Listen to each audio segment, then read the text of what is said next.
How funny is this? These are green African parrots on the lawn of El Parador in Torremolinos, a hotel. Sometimes our customers stay at this hotel. I'm with Luz still. We've been on a property tour, seeing things firsthand, our partner.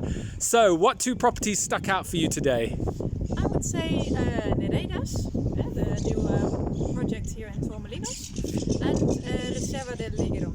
Okay, Yes. that's interesting because they were two of my favorites as well. So, Reserva del Higueron, what was it that made you really like it? It's a different concept within this area of the Costa del Sol. It's very luxurious. You have everything, a spa, there's even a hotel next in the resort basically, and so much space. So there's villas with a large plot, 2,000 square meters. Yeah, you were quite impressed by the space you got around there Yes. and the lovely green areas.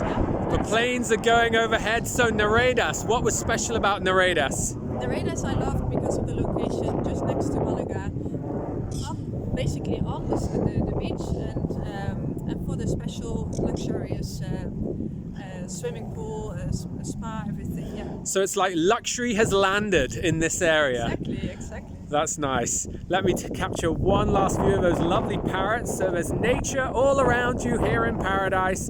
Look at the sea. Thank you.